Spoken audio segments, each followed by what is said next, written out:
This video explores real events from an educational and investigative perspective. It's shared with respect for everyone affected, focusing on understanding what happened and why. True crime isn't just about what happened, it's about understanding why. If you value that approach, consider subscribing. Your support through likes helps this content reach others who think the same way. It started like this. Late afternoon. Early October. The kind of day where nothing feels unusual. People were finishing work, running errands, picking up groceries on the way home. In Montgomery County, Maryland, life followed a rhythm that rarely changed. Parking lots filled and emptied, doors opened and closed, conversations happened in passing. Nothing about that day suggested it would become one of the most studied cases in modern investigative history. And yet, within minutes, something would happen that no one could explain. And around 5:20 in the afternoon, a single shot struck the window of a craft store in Aspen Hill. No one was injured, no suspect was seen, no immediate explanation. At the time, it didn't seem connected to anything larger. It was treated as an isolated incident, unusual but not alarming. But just over an hour later, that assumption would begin to fall apart. At approximately 6:30 in the evening, a man named James Martin was in the parking lot of a grocery store in Glenmont. He was 55 years old, a program analyst, someone who followed routines like many people do. Work, home, errands in between. There was no confrontation, no warning, no sign of danger. And then he lost his life, a single shot, from a distance. What's important here isn't just what happened, it's how it happened. From a psychological standpoint, events that appear random tend to create far more fear than those with a clear motive. When people can't identify a reason, they can't predict risk. And when they can't predict risk, they begin to assume it could happen to anyone, including themselves. At this point, investigators had almost nothing to work with. No clear suspect, no immediate connection between incidents, no obvious pattern. But what they did have, though they didn't fully realize it yet, was the beginning of something far more organized than it appeared. The following morning, that pattern began to take shape. On October 3rd, within the span of just a few hours, multiple people were targeted across the same general area, different locations. Different individuals, no visible connection between them. Each incident shared one detail, a single shot from a distance, delivered with precision. And this is where things take a turn, because when events repeat in this way, even if they appear unrelated, investigators begin looking for consistency. Not in the people involved, but in the method itself. The weapon, the distance, the timing. But early on, none of it made sense. Why these individuals? Why these locations? What was the motive? Or, more importantly, was there one at all? As news spread, the reaction was immediate. Parents began arriving at schools earlier than usual, picking up their children instead of letting them walk home or take the bus. Administrators responded quickly, keeping students indoors. Recess was canceled. Outdoor activities stopped. In some districts, entire schedules were adjusted to minimize time spent outside. This wasn't just caution, it was adaptation. From a behavioral perspective, when a threat feels unpredictable, people don't wait for confirmation. They change their routines immediately, even without full information. And that's exactly what was happening. People started avoiding open spaces, gas stations, parking lots, sidewalks. Places that had always felt normal suddenly didn't. And here's the detail that changes everything. The individuals affected weren't being targeted for who they were, at least not in any way that was immediately visible. They were simply in the wrong place at the wrong time. Or at least, that's how it seemed. Because what no one realized yet was that there was a system behind it, a method, a structure. But in those early days, all anyone could see was randomness, and randomness is difficult to investigate. When there's no clear connection, every possibility has to be considered. Personal disputes, isolated incidents, even coincidence. But deep down, investigators knew something wasn't right. This wasn't coincidence. It couldn't be. By the end of that day, fear had fully taken hold across the region. News coverage intensified. Reports circulated rapidly. Each new update added another layer of uncertainty. And uncertainty, when repeated often enough, becomes something else entirely. It becomes pressure. Pressure on investigators to find answers quickly. Pressure on communities to stay safe without knowing how. Pressure on everyone involved to make sense of something that didn't follow familiar rules. At the time, one idea began to gain traction. Witnesses had reported seeing a vehicle leaving the area of at least one incident. Descriptions varied slightly, but a pattern started forming in the public conversation. A white van. It wasn't confirmed, not definitively, but it was enough. And sometimes, in the early stages of an investigation, even a partial description can shape the direction of everything that follows. What's interesting from a psychological standpoint is how quickly a single detail can become accepted as fact, even when it isn't fully verified. The human brain looks for patterns, it fills in gaps, it connects dots, even when those dots don't actually belong together. And once a narrative begins to form, it can be difficult to shift away from it. That's exactly what was happening here. The white van became a focal point for the public, for the media, and eventually for investigators. But there was just one problem. The truth was moving in a completely different direction. At this stage, authorities were facing a situation unlike anything they had seen before. Multiple incidents, no clear suspect, a growing sense of urgency, and a public that was becoming more fearful by the hour. The challenge wasn't just solving the case, it was doing so while the entire region was watching, waiting, adjusting their lives in real time. And all the while, whoever was responsible was still out there, still observing, still planning, still in control of when and where the next event would happen. Looking back, the early signs were already there. The consistency in method, the spacing between incidents, the choice of locations. But at the time, those details hadn't fully come together. Because sometimes, the hardest cases to solve aren't the ones with too little information. They're the ones where the information is there, just not understood yet. And just as investigators began searching for a pattern, one assumption would send them in the wrong direction entirely. By the time investigators began connecting the incidents, the situation had already evolved beyond a single event. It was now a pattern. But not the kind of pattern they were used to seeing. There were no shared relationships between the people affected, no common workplace, no social overlap, no clear motive that could explain why these specific individuals had been targeted. And that created a problem. Because most investigations begin by answering a simple question: who benefits? Here, there was no obvious answer. Instead, attention shifted toward something else: a vehicle. Witnesses had reported seeing it near at least one of the locations. The descriptions weren't perfectly consistent, but they pointed in a similar direction. A white van. At first, this seemed like progress. It gave investigators something tangible, something they could search for, broadcast, act on. Law enforcement agencies began alerting the public. The description spread quickly through news outlets. Patrol units started looking for it. People began watching for it. And almost immediately, reports started coming in. Sightings, tips, calls from concerned residents. But there was just one problem. There were too many of them. White vans are common, especially in suburban areas. Contractors, delivery drivers, service vehicles, they're everywhere. What initially looked like a breakthrough quickly became noise. And noise in an investigation can be dangerous, because it creates the illusion of progress while pulling attention away from what actually matters. At the same time, the incidents continued, not in rapid succession, but with enough frequency to maintain pressure. And that pressure began to shape the investigation itself. From a criminological standpoint, when an individual operates across multiple locations without a clear pattern of personal connection, it suggests a level of planning, mobility, control. This wasn't impulsive behavior, it was deliberate. Each event appeared to be carried out from a distance. No interaction, no direct engagement, just precision. Which meant the person responsible wasn't just acting, they were thinking ahead. Choosing positions, planning exits, avoiding detection, and that level of organization changes how investigators approach a case. Ballistics analysis soon confirmed something critical. The same weapon had been used across multiple incidents. This wasn't a series of unrelated events. It was one individual, or more than one, operating with consistency. Now, the focus shifted again, not just to who, but to how. How were they selecting locations? How were they avoiding detection? How were they moving between areas without being noticed? These questions matter because they reveal behavior, and behavior leaves patterns, even when it tries not to. As the days went on, something else began to emerge. The timing between incidents started to stretch. This wasn't random escalation, it was controlled pacing. And that's significant because it suggests awareness of the investigation, an understanding of how law enforcement responds, a willingness to adapt. And that's what makes cases like this particularly complex.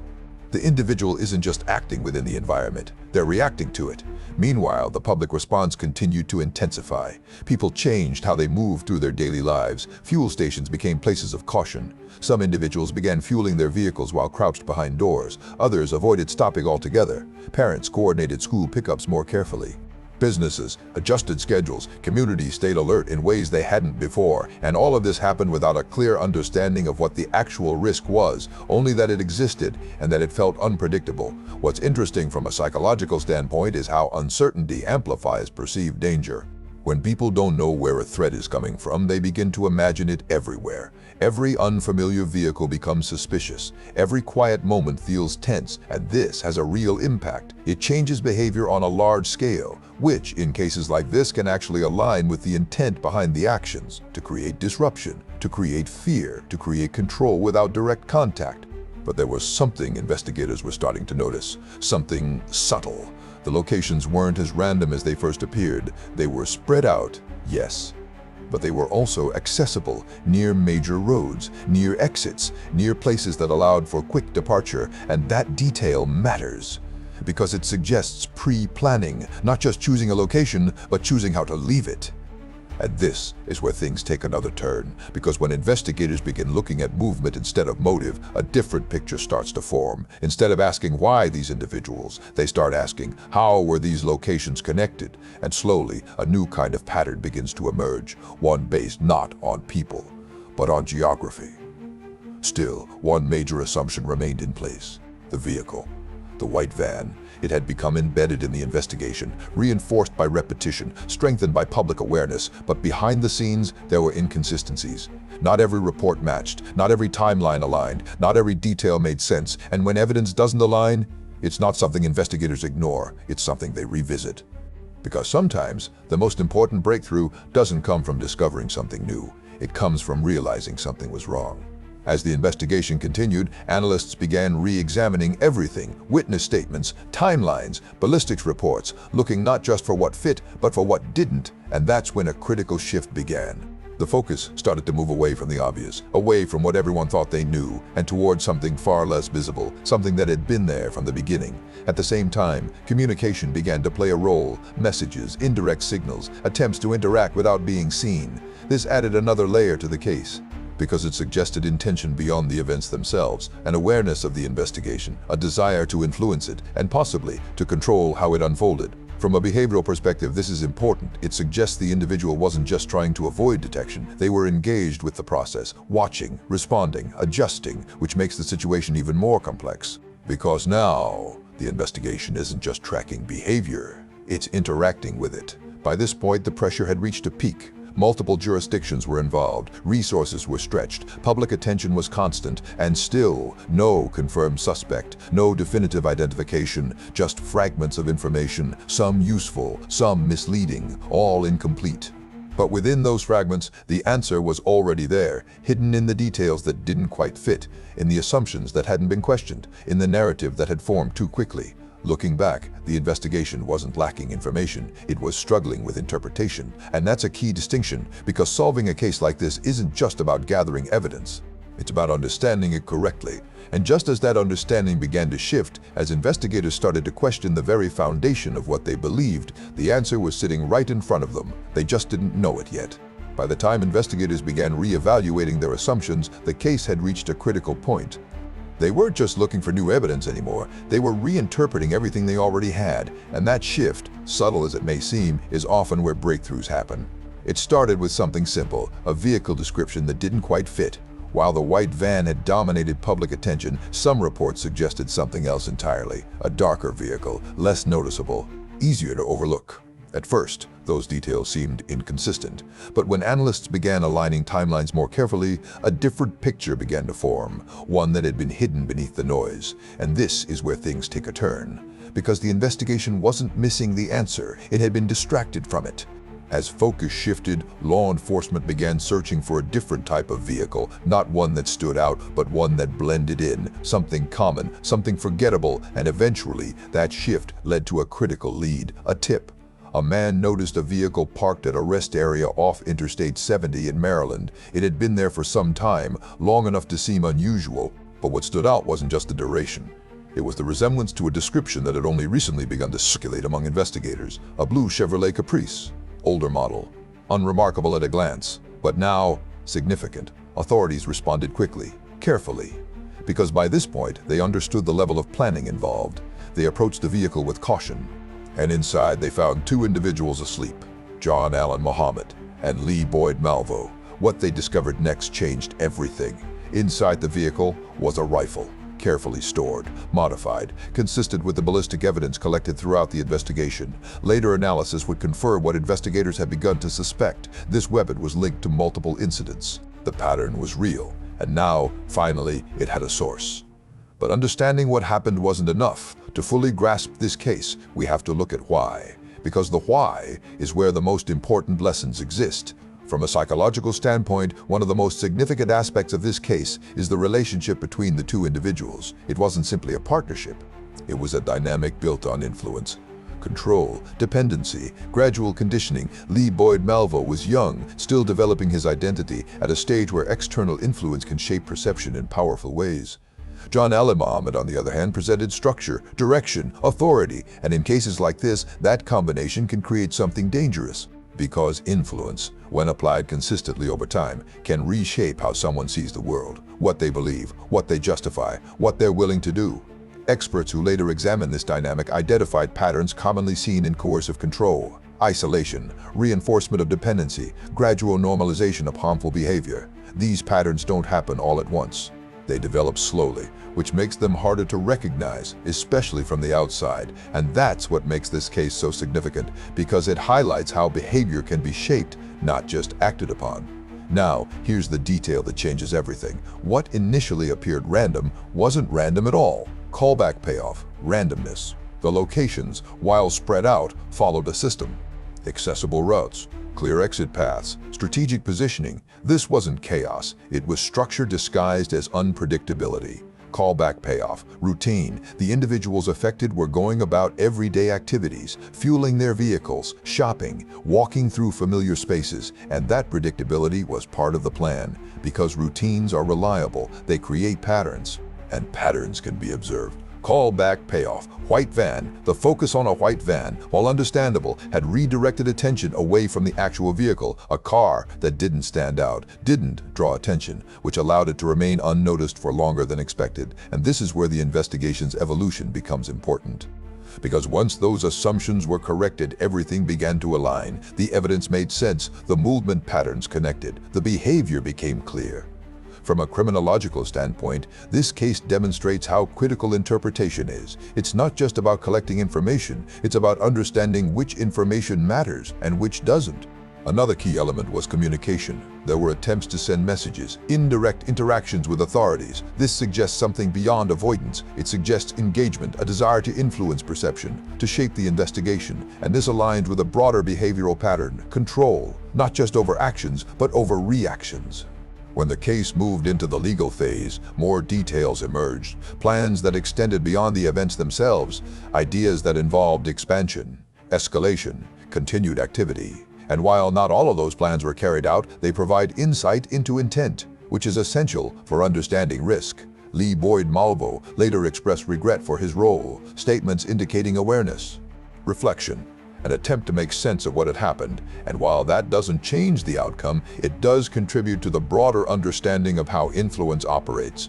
John Ali Muhammad was convicted and later received a death sentence. Lee Boyd Malvo received multiple life sentences. And with that, the case reached its legal conclusion. Because cases like this extend beyond the individuals involved. They affect communities, systems, and how future investigations are handled. This case led to changes in how law enforcement coordinates across jurisdictions, how information is shared, how patterns are identified more quickly. It also contributed to deeper study and behavioral analysis, particularly in understanding influence and control dynamics. And that brings us to the most important question: what can we learn from this? First, that randomness isn't always what it appears to be. Sometimes it's structured in a way that makes it difficult to recognize. Second, that early assumptions, even reasonable ones, can shape an investigation in powerful ways. And sometimes, the most important step is stepping back and questioning them. Third, and perhaps most importantly, that influence matters, especially when it involves individuals who are still forming their identity. Understanding how manipulation works is critical, not just in extreme cases, but in everyday life, because these patterns don't always look obvious, at least not at first. And finally, that even in complex, high-pressure situations, clarity comes from careful analysis, not speed, not assumption. but understanding. Because in the end, this wasn't just a case about what happened, it was about how it happened, why it happened, and what it reveals about behavior, perception, and the way we respond to uncertainty. And that's what makes this case so significant.